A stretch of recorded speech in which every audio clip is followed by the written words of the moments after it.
ಕೋಟೆಕಾರ್ ವ್ಯವಸಾಯ ಸೇವಾ ಸಹಕಾರ ಸಂಘವು 2024-25ನೇ ಸಾಲಿನಲ್ಲಿ 952 ಕೋಟಿ ರೂಪಾಯಿಗಳ ವ್ಯವಹಾರವನ್ನು ನಡೆಸಿ 1.24 ಕೋಟಿ ನಿವ್ವಳ ಲಾಭಾಂಶವನ್ನು ಗಳಿಸಿ ಅಭಿವೃದ್ಧಿಯ ಪಥದಲ್ಲಿ ಸಾಗ್ತಾ ಇದೆ.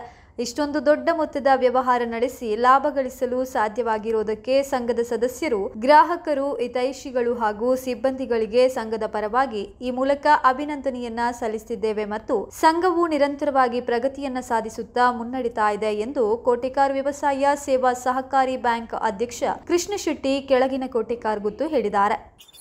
ಕೋಟೆಕಾರ್ ವ್ಯವಸಾಯ ಸೇವಾ ಸಹಕಾರಿ ಬ್ಯಾಂಕ್ 2024-25ರಲ್ಲಿ 955 ಕೋಟಿ ರೂಗಳ ವ್ಯವಹಾರವನ್ನು ನಡೆಸಿ 1,24 ಲಕ್ಷ ನಿವ್ವಳ ಲಾಭಾಂಶವನ್ನು ಗಳಿಸಿರುತ್ತದೆ.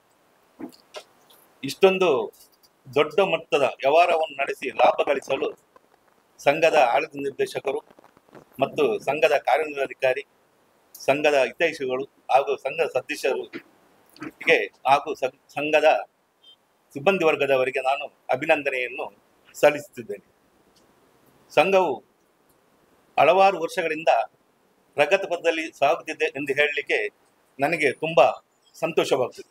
ವರದಿ ಸಾಲಿನ ಅಂತ್ಯಕ್ಕೆ ಸಂಘವು ಎ ತರಗತಿಯ 6,665 ಸದಸ್ಯರನ್ನ ಹೊಂದಿದ್ದು 2.63 ಕೋಟಿ ರೂಪಾಯಿಗಳ ಪಾಲು ಬಂಡವಾಳವನ್ನ ಹೊಂದಿರ್ತೇವೆ. ವರದಿ ವರ್ಷದಲ್ಲಿ ರೂಪಾಯಿ 444 ಕೋಟಿ ಠೇವಣಿ ಸಂಗ್ರಹಿಸಿ 424 ಕೋಟಿ ಠೇವಣಿಯನ್ನ ಪಾವತಿಸಿ ವರ್ಷಾಂತ್ಯಕ್ಕೆ ರೂಪಾಯಿ 185 ಕೋಟಿ ಠೇವಣಿ ಹೊಂದಿರ್ತದೆ.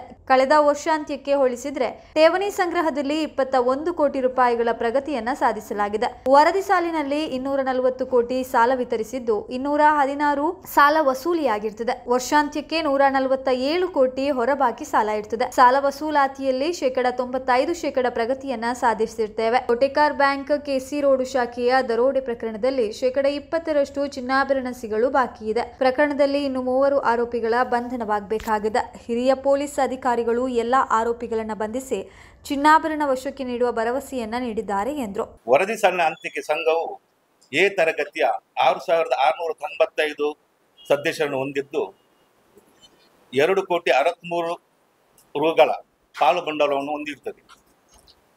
ವರದಿ ವರ್ಷದಲ್ಲಿ 444 ಕೋಟಿ ಠೇವಣಿ ಸಂಗ್ರಹಿಸಿ 424 ಕೋಟಿ ಠೇವಣಿಯನ್ನು ಪಾವತಿಸಿ ವರ್ಷಾಂತ್ಯಕ್ಕೆ 185 ಕೋಟಿ ಠೇವಣಿ ಹೊಂದಿರುತ್ತದೆ. ಕಳೆದ ವರ್ಷಕ್ಕೆ ಹೋಲಿಸಿದರೆ ಠೇವಣಿ ಸಂಗ್ರಹದಲ್ಲಿ 21 ಕೋಟಿ ರೂಗಳ ಪ್ರಗತಿಯನ್ನು ಸಾಧಿಸಿದೆ. ವರದಿ ಸಾಲಿನಲ್ಲಿ 240 ಕೋಟಿ ಸಾಲ ವಿತರಿಸಿದ್ದು 216 ಕೋಟಿ ಸಾಲ ವಸೂಲಿಯಾಗಿರುತ್ತದೆ. ವರ್ಷಾಂತ್ಯಕ್ಕೆ 147 ಕೋಟಿ ಹೊರಬಾಕಿ ಸಾಲ ಇರುತ್ತದೆ. ಸಾಲ ವಸೂಲಿಯಲ್ಲಿ 95% ಪ್ರಗತಿಯನ್ನು ಕಂಡಿದೆ. ಸಂಘದ ಆಡಿಟ್ ವರ್ಗೀಕರಣ ಪ್ರತಿ ವರ್ಷವೂ ಎ ತರಗತಿಯನ್ನು ಪಡೆದಿರುತ್ತದೆ. ಸಂಘವು ವಿವಿಧ ಹಣಕಾಸು ಸಂಸ್ಥೆಗಳಲ್ಲಿ 46 ಕೋಟಿ ರೂಗಳನ್ನು ಠೇವಣಿಯಾಗಿ ವಿನಿಯೋಗಿಸಿರುತ್ತದೆ. ಸಂಘವು 11 ಕೋಟಿ ರೂಗಳ ವಿವಿಧ ನಿಧಿಯನ್ನು ಹೊಂದಿರುತ್ತದೆ. ಸಂಘವು ನಿರಂತರವಾಗಿ ಹಲವಾರು ವರ್ಷಗಳಿಂದ 25% ಡಿವಿಡೆಂಟ್ ನೀಡುತ್ತಾ ಬಂದಿರುತ್ತದೆ. ಈ ಬಾರಿ 15% ಡಿವಿಡೆಂಟ್ ನೀಡಲು ಆಡಳಿತ ಮಂಡಳಿ ನಿರ್ಧರಿಸಿದೆ. ಇದರ ಮಂಜೂರಾತಿಗಾಗಿ ತಾರೀಕು 29/2025 ನಡೆಯುವ ಮಹಾಸಭೆ ಮುಂದೆ ಮಂಡಿಸಲಾಗಿದೆ. ನಮ್ಮ ಕೆಸಿ ರೋಡ್ ಶಾಖೆಯಲ್ಲಿ ನಡೆದಂಥ ದರೋಡೆ ಪ್ರಕರಣ ಮತ್ತು ನಾವು ಕೋಟೆಕಾರ್ ಬೀದಿಯಲ್ಲಿ ಮಾಡಿದಂಥ ವಾಣಿಜ್ಯ ಸಂಕೀರ್ಣಕ್ಕೆ ಹಣ ವಿನಿಯೋಗಿಸುವುದರಿಂದ ಈ ಸಲ 15% ಡಿವಿಡೆಂಟ್ ನೀಡಲು ನಾವು ತೀರ್ಮಾನಿಸಿದ್ದೇವೆ.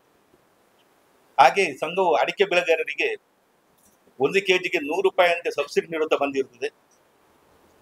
ಈ ಸಲ 2020-25ನೇ ಸಾಲಿನಲ್ಲಿ 443 ಜನರಿಗೆ ಹೆಚ್ಚು ಕಮ್ಮಿ 4 ಲಕ್ಷ ತನಕ ಸಬ್ಸಿಡಿಯನ್ನು ನೀಡಿದ್ದೇವೆ.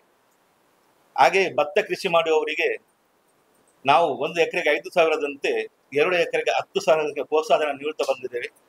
2024-25ರಲ್ಲಿ 96 ಜನರಿಗೆ ಭತ್ತ ಕೃಷಿಯಲ್ಲಿ ಪ್ರೋತ್ಸಾಹನ ನೀಡಿದ್ದೇವೆ. ಹಾಗೆ ಸಂಘದ ಕಾರ್ಯವ್ಯಾಪ್ತಿಗೊಳಪಟ್ಟಂತ ಒಂದು ಸರ್ಕಾರಿ ಶಾಲೆಯನ್ನು ಗುರುತಿಸಿ ಆ ಶಾಲೆಗೆ ಬೇಕಾಗುವಂತ ಪುಸ್ತಕ, ಪೆನ್ನು, ಬ್ಯಾಗ್, ಕೊಡೆ ಇತ್ಯಾದಿಗಳನ್ನು ಕೊಡ್ತಾ ಬಂದಿದ್ದೇವೆ. ಈ ಸಲ ನಾವು ಕಿಲಾರ್ ಶಾಲೆಗೆ ಅದನ್ನು ಕೊಟ್ಟಿದ್ದೇವೆ. ಹಾಗೆ ನಮ್ಮ ಕಾರ್ಯವ್ಯಾಪ್ತಿಗೊಳಪಟ್ಟಂತಹ ಒಂದು ಸರ್ಕಾರಿ ಪ್ರೌಢಶಾಲೆಯಲ್ಲಿ ಅತ್ಯಂತ ಹೆಚ್ಚು ಅಂಕ ಗಳಿಸುವ ವಿದ್ಯಾರ್ಥಿಯನ್ನು ಗುರುತಿಸಿ ಆ ವಿದ್ಯಾರ್ಥಿಗೆ ಸನ್ಮಾನ ಕಾರ್ಯಕ್ರಮವನ್ನು ಮಾಡಿದ್ವಿ. ಈ ಸಲ 2024-25ರಲ್ಲಿ 41 ವಿದ್ಯಾರ್ಥಿಗಳಿಗೆ ಸಹಾಯಧನ ನೀಡಿ ಗೌರವಿಸಿದ್ವಿ.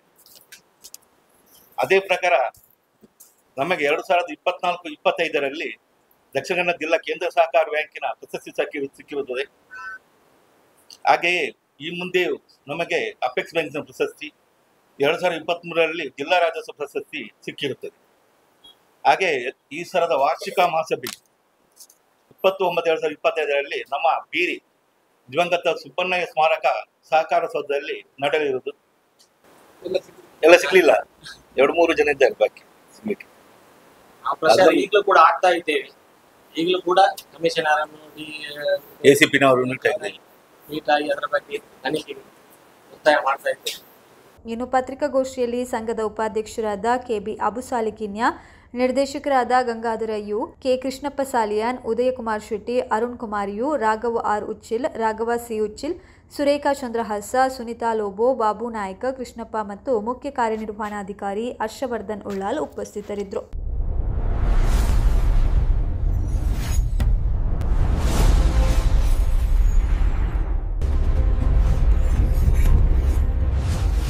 ಜನರ ಧ್ವನಿ, ಜಾಗೃತಿಯ ಬೆಳಕು, ಉಳ್ಳಾಲವಾಣಿ.